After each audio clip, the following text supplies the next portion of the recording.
All right, music fans, welcome back. Harmless Dave here talking real music and real issues and doing so in real time for a few real people out there just like you and just like me. Want to thank some new patrons for coming on board, new subscribers. Thank you very much. You can file this next story under really stupid. In other words, the people who are perpetrating the activity are really stupid. In this case, it's the grave marker of the late, great country music Hall of Famer Charlie Daniels, who, by the way, should also be in the Rock and Roll Hall of Fame, obviously. I mean, if you're going to put Dolly Parton in the Rock and Roll Hall of Fame, you got to put Charlie Daniels, who influenced so many people, both rock and country, and he definitely deserves to be in. I'm sorry. I know people boil him down to one song, one song, the one-hit wonder, Devil Went Down to Georgia. Nope, wrong answer. The guy's catalog is very impressive. His 70s catalog into the early 80s, absolutely spectacular. And then obviously fits and starts of brilliance even after that. Definitely miss Charlie Daniels. He was quite the character and seemed to be a really decent man. Anyway, this is a story that you can file under stupid. It's been nearly 2 years since Country Music Hall of Famer Charlie Daniels died at the age of 83.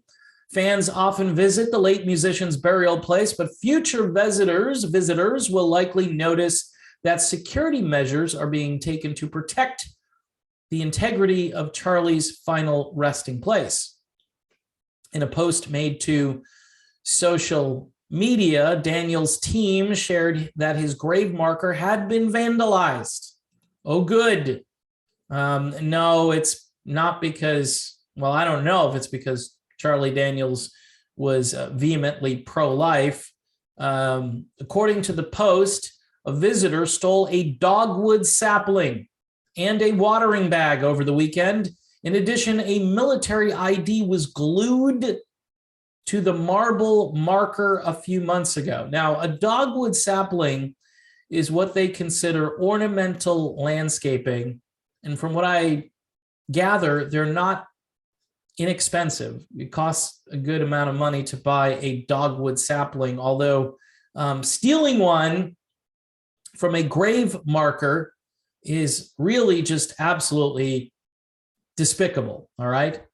Anyway, in an effort to combat vandalism at the site, police will be patrolling more in the area and video surveillance will be installed. Isn't this just a great world we're living in, where now we need video surveillance at the cemetery, because stuff is going to get stolen. The team of Charlie Daniels says here, thanks to someone stealing a dogwood sapling and watering bag this weekend, seriously, and someone gluing a spouse's military ID on the marble of Charlie's marker a few months ago, MJPD, I guess MJ is the town that this is in, will be increasing patrols near his grave and video surveillance will soon be installed. Just pathetic. Charlie died back on July the 6th of 2020, so we're coming up on the 2-year anniversary of the passing of Charlie Daniels after he suffered a hemorrhagic stroke. It's just a sad thing that he's gone, but he was 83 years old, and this world just got increasingly crazy since he's left. Charlie Daniels Jr. shared that Charlie's wife, Hazel, called him early on the morning of July the 6th and said that that he needed to get to their house right away, that Dad was sick, thinking that his father may have contracted the thing. Daniels Jr. was surprised to find Mom and Dad on the upstairs couch, and Dad was slumped over in his chair. The Devil Went Down to Georgia singer was taken to the hospital where his condition rapidly declined, and he passed away a few hours later. I have no doubt that at 9:52 a.m. on Monday morning, Dad heard, "Well done, my good and faithful servant." That's what Daniels Jr. said of his dad, who was a devout Christian. "I know that I will see him again." Daniels was laid to rest near his home in Mount Juliet. That's what the MJ Police Department is, in Tennessee, and a grave marker that included one of his favorite scriptures, Psalm 91, verses 1 through 8, was installed a few months later. So there you have it. The grave marker of Charlie Daniels has been desecrated. And you know what, folks? This whole rest in peace notion, it would be nice if Charlie and the rest of the people that have passed could just rest in peace. This happens quite a bit in the world, where graves are disturbed, and it's sickening, it's pathetic, it's ridiculous, and of course it's a sign of the times. This has been going on for quite some time, but it has really escalated since humanity decided that, it didn't want to be as human as it once was. So I don't know, people. You read a story and you just shake your head and shrug and you say, what else is next? What's next, right? I don't know what's next. But in any event, Charlie Daniels, one of the greats, one of the absolute greats, created his own genre. That's the way I look at Charlie Daniels.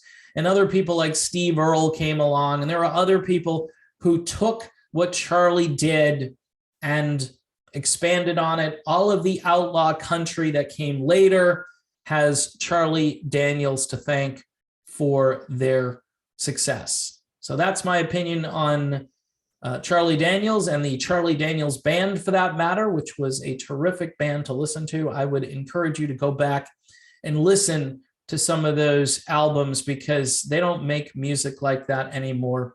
And I'm not sure if they ever will. There are some things out there that are close, but Charlie was a true original.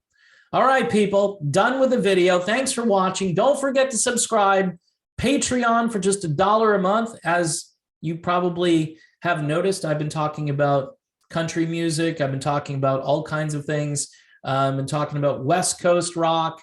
Melodic rock is still a staple of the channel, but when you put out music like Music Observer, then you can kind of open it up to just about anything.